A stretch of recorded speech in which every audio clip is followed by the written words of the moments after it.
ஜம்மு காஷ்மீர் சட்டமன்ற தேர்தலில் 26 தொகுதிகளில் இன்று இரண்டாம் கட்ட வாக்குப்பதிவு. முன்னாள் முதலமைச்சர் உமர் அப்துல்லா, பாஜக மாநில தலைவர் ரவீந்திர ரெய்னா உள்ளிட்டோர் போட்டி. ஹரியானா மாநிலம் சோனிபட்டில் பிரதமர் மோடி இன்று தேர்தல் பிரச்சாரம்.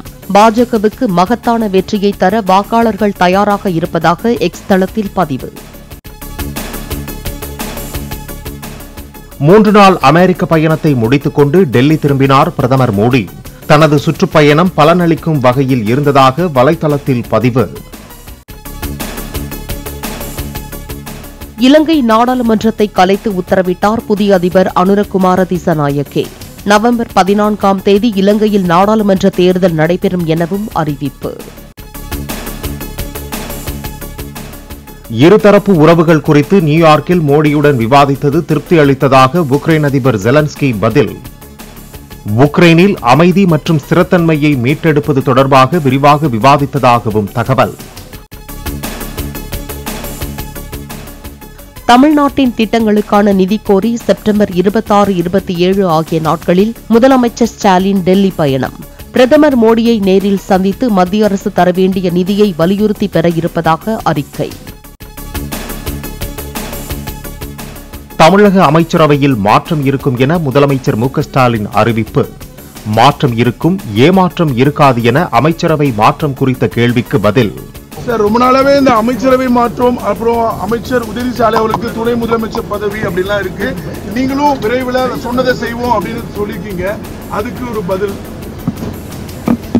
ஏமாற்றம் இருக்காது, மாற்றம் இருக்கும்.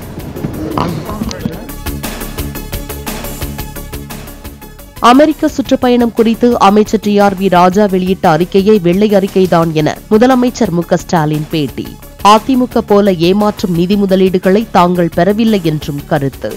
வெளிநாடு சுற்றுப்பயணம் தொடர்பாக வெள்ளை அறிக்கை வெளியிட வேண்டும் எதிர்க்கட்சிகள் கேட்டுக்கிட்டே இருக்காங்க. அவங்களுடைய வெள்ளை அறிக்கையை எந்த அளவுக்கு இருந்துச்சு உங்களுக்கு தெரியும். இது ஏமாத்துற திட்டங்கள் கிடையாது, ஏமாத்துற நிதி ஒதுக்கீடு இல்லை.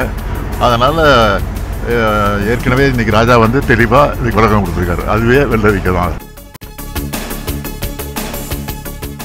கிருஷ்ணகிரி, வேலூர், திருவள்ளூர், காஞ்சிபுரம் உள்ளிட்ட 7 மாவட்டங்களின் ஓரிரு இடங்களில் இன்று கனமழைக்கு வாய்ப்பு. வங்கக்கடலில் காற்றழுத்த தாழ்வு பகுதி உருவாகியிருப்பதன் எதிரொலியாக மழை பெய்யக்கூடும் என கணிப்பு. சென்னை உயர்நீதிமன்ற புதிய தலைமை நீதிபதி ஸ்ரீராம் வரும் வெள்ளிக்கிழமை காலை பதவியேற்பு. தமிழக ஆளுநர் RN ரவி பதவி பிரமாணம் செய்து வைக்கிறார். தடை செய்யப்பட்ட இயக்கத்திற்கு ஆள் சேர்த்த வழக்கில் சென்னை கன்னியாகுமரியில் 11 இடங்களில் NIA அதிகாரிகள் சோதனை. கணக்கில் காட்டப்படாத பணம் மற்றும் பல முக்கிய ஆவணங்களை கைப்பற்றி விசாரணை. பழனி பஞ்சாமிர்தம் குறித்து அவதூறாக பேசிய வழக்கில் கைது செய்யப்பட்ட திரைப்பட இயக்குநர் மோகன்ஜிக்கு ஜாமீன். முறையான கைது நடவடிக்கை இல்லாததை மேற்கோள் காட்டி சொந்த ஜாமீனில் விடுவிக்க திருச்சி நீதிமன்றம் உத்தரவு. சென்னையில் இருந்து 280 பயணிகளுடன் துபாய் புறப்பட தயாராக இருந்த விமானத்தின் ஒரு பகுதியில் இருந்து புகை வந்ததை கவனித்த விமானி உடனடியாக தீயணைப்பு வாகனங்களுடன் சென்று தீ பரவாமல் நடவடிக்கை மேற்கொண்டதால் அசம்பாவிதம் தவிர்ப்பு. டெல்லியில் பருவமழை நிறைவடையும் நிலையில் காற்றின் தரம் மோசமடைந்தது. நேற்றிரவு காற்றின் தர குறியீடு 204 புள்ளிகளை எட்டியதாக மாசு கட்டுப்பாட்டு வாரியம் தகவல். உளுந்தூர்பேட்டை அருகே சுற்றுலா வேன் சாலையோர மரத்தில் மோதி 6 பேர் உயிரிழப்பு. திருவண்ணாமலை மாவட்டத்தைச் சேர்ந்தவர்கள் திருச்செந்தூர் கோயிலுக்கு சென்றுவிட்டு திரும்பிய போது கோர விபத்து. கர்நாடகாவில் 2 மாவட்டங்களில் அங்கன்வாடி ஆசிரியர் பணிக்கு உருது கட்டாயம் என்ற அரசின் அறிவிப்புக்கு பாஜக கண்டனம். முகலாய சுல்தான் நிஜாம் காலத்தில் உள்ளது போல் கர்நாடக காங்கிரஸ் அரசு செயல்படுவதாக பாஜக குற்றச்சாட்டு. திருப்பதி லட்டு குறித்த சர்ச்சை எழுந்த நிலையில் 10 நாட்களில் 36 லட்சம் லட்டுகள் விற்பனை செய்யப்பட்டதாக தகவல். தோஷம் போக்க சிறப்பு ஹோமம் நடத்தப்பட்ட நிலையில் நம்பிக்கையுடன் லட்டுகளை வாங்கிச் செல்வதாக பக்தர்கள் தகவல். நடிகை அளித்த பாலியல் புகாரில் மலையாள நடிகரும் மார்க்சிஸ்ட் கம்யூனிஸ்ட் கட்சி MLAவுமான முகேஷ் கைது.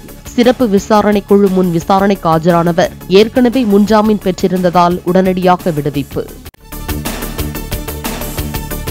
சென்னையில் ஆபரண தங்கத்தின் விலை சவரனுக்கு 160 ரூபாய் உயர்ந்து 56,000 ரூபாயை எட்டியது. 1 கிராம் தங்கத்தின் விலை 7,000 ரூபாயாக அதிகரிப்பு.